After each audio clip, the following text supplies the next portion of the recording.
Right, so the thing about the BBC is that it has survived on its reputation long after it stopped earning it. People assumed it was neutral because they said they were neutral, and that worked for decades. It didn't have to be trusted, it only had to be taken for granted.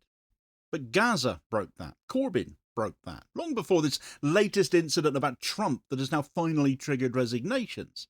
The quiet edits, the careful omissions, the euphemisms, the balance that always seems to tilt in one direction. The public learnt to join the dots, and once you see the framing, you don't unsee it. Hence the TV licenses no longer being paid for and the rise of independent and alternative media outlets and commentators. So when this latest Panorama edit finally hit, I don't think it came as a shock to many people. It was a confirmation. And now there are calls to defend the BBC as if loyalty to this is some kind of civic duty. But nobody's coming to save it. Much of the public have already left. They've abandoned it. They no longer trust it. They no longer have any faith in it. The authority, therefore, is gone. The news production is flawed and biased by design. The building is still standing, but that's about it. Their moral authority collapsed ages ago. So why should we save the BBC? Right, so the crisis that has now engulfed the BBC did not begin with this Panorama documentary on Donald Trump. It did not begin with the decision to remove the line where Trump told his supporters to peacefully and patriotically make your voices heard. That line is present in the official NPR transcript of the January 6th speech, public and uncontested, if you care to look it up. Nobody needed to spot it live. That's not the point. The point is that the evidence sits in the open. The line exists in the transcript. It doesn't exist in the broadcast.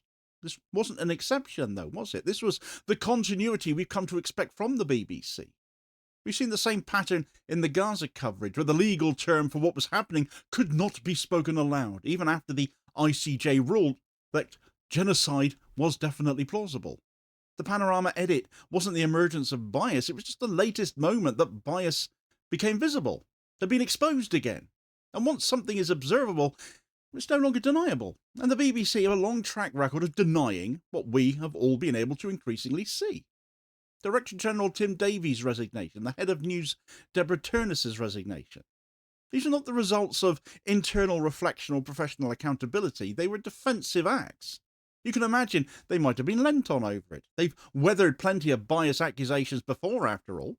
The BBC's claim to neutrality can no longer rest on assertion because it had been seen. But two resignations, well, that doesn't fix a damn thing. The core of the institution's authority has always been on the presumption of impartiality, and that all of us believed the BBC was impartial regardless of what their news output was like. The BBC declared itself neutral, and the public, by and large, accepted the declaration for that. That acceptance, though, has been eroding for years. An erosion is progressive, it's quiet, it doesn't announce itself as such, it just accumulates as more unease, as pattern recognition develops, as people stop paying their TV licenses as more see it, as people turn over to other news sources completely, as more news sources spring up, in fact, as the sense that what is shown is not exactly what is happening. The Panorama edit did not create mistrust, it just punched yet another hole in the surface of mistrust that was already present, that already looks like the surface of the moon, frankly, with all of the impact craters and punched holes in it. What had been sensed had become observable. What had been observed became even more undeniable. The BBC has survived accusations of bias many times before, because bias can always be rationalised as interpretation, can't it? Editing footage to remove context cannot be rationalised so easily, though. That's not interpretation, that's an intervention. And the intervention is more readily and obviously visible. And that's been happening more and more. This visibility landed into a media landscape that had already been altered as more and more independent media springs up, certainly. But the BBC was increasingly struggling to cut through in, and the most significant accelerations have coincided with two specific periods: the leadership of Jeremy Corbyn and the assault on Gaza. Now, during the Corbyn years, the BBC maintained the standard performance of balance. A guest from one side, a guest from another that was supposedly from the left, but hardly ever was. The presenter between them as the moderator of reason between both sides. But the selection of the voices, the framing of the questions, the presumption of danger and extremism, putting a Russian hat on Corbyn on Newsnight, telling us he's a Russian spy, telling us he's a Czech spy at the same time. And if we're going to talk about Panorama, how can we forget the hit job by John Ware? And plenty of other instances you might think of besides. And it just became obvious to an increasing number of people, not just those who backed Corbyn at the time, that this was not a neutral news outlet. This was an establishment mouthpiece closing ranks. And these were patterned. Al Jazeera's Labour Files documentary series later documented the internal factional communications that shaped how Corbyn was presented to both the public and the party, and how he was undermined from within. But the public did not require the leak to see the pattern. The emotional and tonal language used in coverage communicated that quite plainly. It was not that Corbyn was wrong, or that his policies were impractical. It's that Corbyn could never be legitimised. The BBC does not need to declare illegitimacy, it just signals it, it performs it, it repeats it enough times that it becomes the emotional context in which all discussion ends up occurring. Therefore, Corbyn's leadership made something visible that had always been present but not widely recognised. That the BBC is not a passive observer of politics, it is an active participant in shaping political plausibility. It does not determine election outcomes directly, but it shapes the emotional and conceptual boundaries of what counts as a serious position. It does not silence dissent, it renders dissent unserious. It doesn't lie necessarily, it prioritises, it repeats, it selects, it frames. It asks certain questions over and over again, and never others. And over time, the public learns to recognise these patterns long before they are articulated to them. They internalise the cues. They detect when a figure is being positioned rather than presented. They can spot people they fancy might be a plant in the Question Time audience, for example, because they believe the BBC does such things increasingly, and not necessarily without reason either, when said audience members end up turning out to be exposed as the odd councillor from a given party, for example. They notice when the conversation does not expand but narrows as well. Trust is not broken at that moment, trust is simply redistributed. The BBC remains what it always has been, but it no longer occupies the unquestioning centre of public meaning. Gaza accelerated this redistribution again.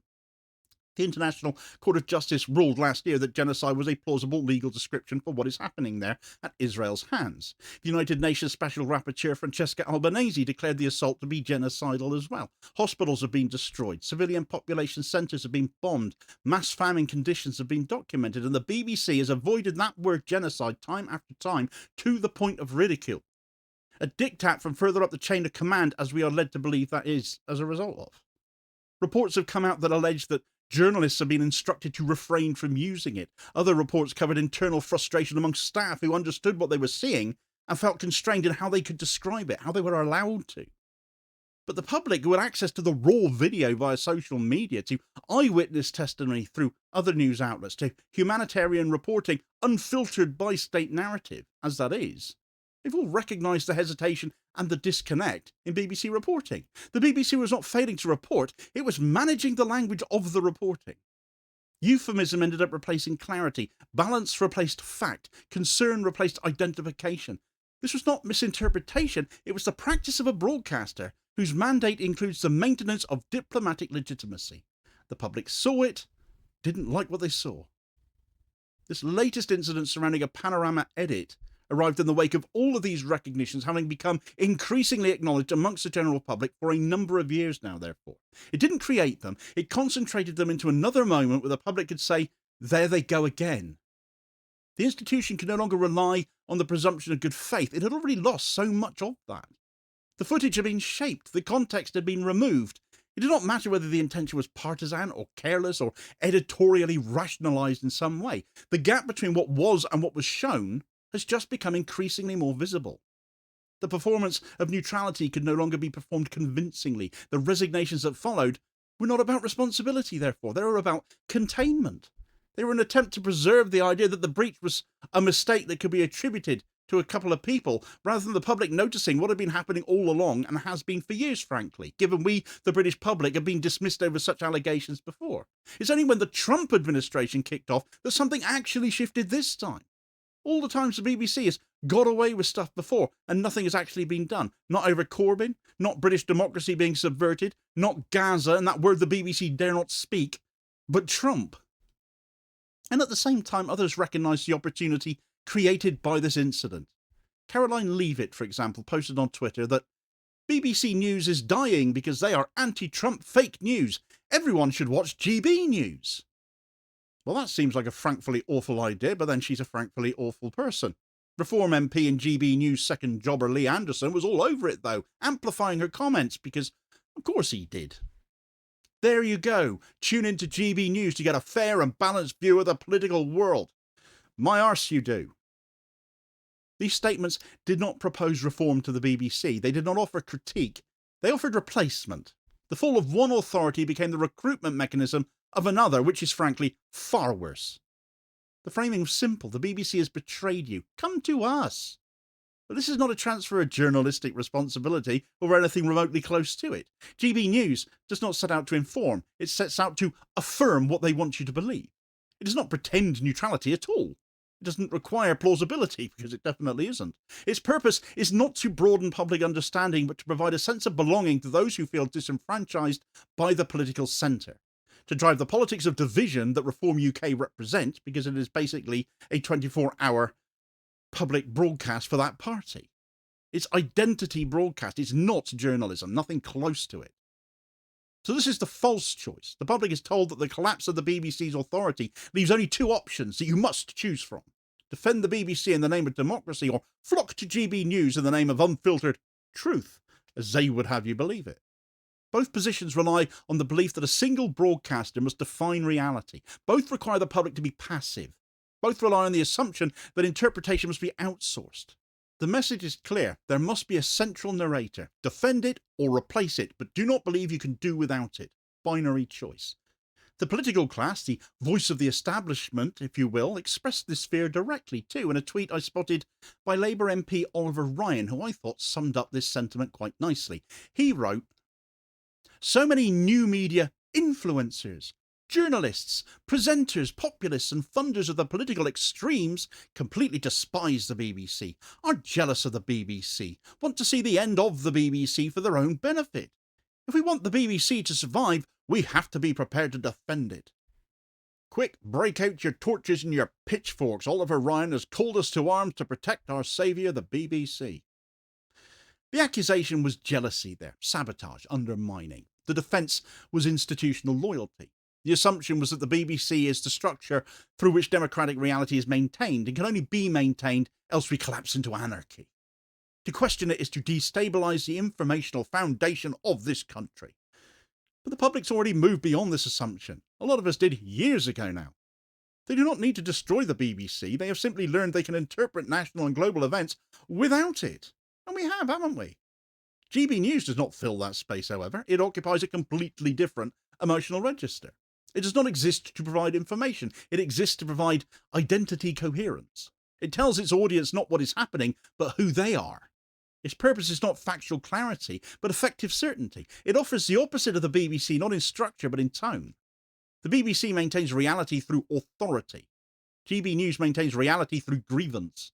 The viewer is not informed, the viewer is confirmed. Both models demand passivity. Both models demand trust. Both models demand your unthinking loyalty, that the public must accept someone else that must define reality for them. Independent media does not function that way, which Ryan brought up. It does not require the audience to even believe the presenter.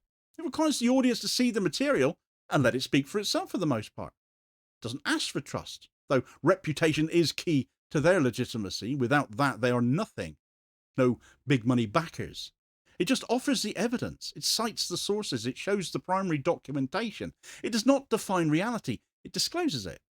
The audience is treated not as a demographic to be shaped, but as a political public capable of interpreting these things for themselves, as people capable of having a rational thought of their own, and beyond being brainwashed by set narratives that favour either establishment interests or rampant right-wing populism. That's the shift that terrifies the political class. That's what Oliver Ryan has identified. Not that the BBC may lose status, but that its status just simply doesn't matter anymore. Channels like mine were not built to replace the BBC. That would be an obnoxious and crazy notion. I'm just one guy sat in his living room. They were built because the BBC ceased performing the function the public required, and for one, I got increasingly angry about what I could see was actually happening, and what was not being reported as such. The Corbyn-era smears were literally what birthed this channel. The clear articulation of events as they were happening is what I seek to provide. This channel does not broadcast to instruct belief. I don't want you to just take my word for stuff. I want you to listen to others too and think for yourselves. At the beginning of last month, a load of us in independent media got together in Liverpool to push 2 days of independent media broadcasting, your show, the likes of which has never been attempted before. We've brought together my channel, the guys over at Turn Left, Squawk Box, The Canary, Crispin Flintoff, other independent media presenters and guests from the likes of Rika Bird and Helen Marks, to Audrey White, to Craig Murray, to Chris Williamson, and loads more besides. Unlike the BBC and GB News trying to outdo each other and replace each other here, independent media like to work together. They collaborate, they support each other because we're all driven by the same need, the need to inform, rather than the need to be believed. Don't just take our word for it. Check other sources too. Weigh it up against what mainstream sources are telling you. See which rings true based on your own observations and conversations. Independent media broadcast to provide access to the material from which belief may be formed. It's not something the BBC failed to innovate into. It's something the BBC structurally cannot do. It's not permitted to. A state-chartered broadcaster cannot narrate state violence plainly. A broadcaster whose funding depends on government cannot describe the government as complicit. A broadcaster whose legitimacy depends on appearing neutral cannot reveal that neutrality is a method of stabilising the status quo for the powers that be. But independent media can, so it does. And that's why people like Oliver Ryan are so afraid of us and demanding we now sing the praises of the BBC. Well, tough, because I never will. Public trust did not collapse because the public became cynical. It collapsed because the public became observant. And I'm all for more of that. The internet severed the link between information and institutional authority. The public no longer needs a national broadcaster to see the world. The public no longer needs an editorial gatekeeper to understand cause and consequence. The public no longer believes that neutrality is achieved through tone. The public understands that neutrality is demonstrated through evidence. This is the end of broadcast authority. Not the end of the BBC's existence. It may well still limp on, and as establishment politicians mute about taxing us yet more to make sure it's propped up even further, it may limp on a lot longer than its sell-by date. It's not the end of journalism either, but it is the end of the idea that one institution has to narrate the world for all of us. The BBC did not lose the public. The public just stopped needing it. And if you think GB News is the answer to that, then clearly critical and observational thinking is too much effort for you. Being informed is too much of a strain, because you're just replacing the outlet doing the influencing and the thinking for you, aren't you? Are you capable of thinking for yourself and weighing up the facts and the information presented to you, or not? Whistleblowers at the BBC sounded off about the Gaza coverage and the protection of Israel back in July, all tied to those on the BBC board. Not something I've touched on in this story, but if those upstairs running the show and implementing the guidelines the BBC must adhere to are biased in themselves too, of course that's going to show in the final product, isn't it? So get all the details of that story in this video recommendation here as your suggested next watch. Please do also hit like, share and subscribe if you haven't done so already, so as to ensure you don't miss out on all new daily content, as well as spreading the word and helping to support the channel at the same time, which is very much appreciated. Holding power to account for ordinary working class people. I'll hopefully catch you on the next vid. Cheers, folks.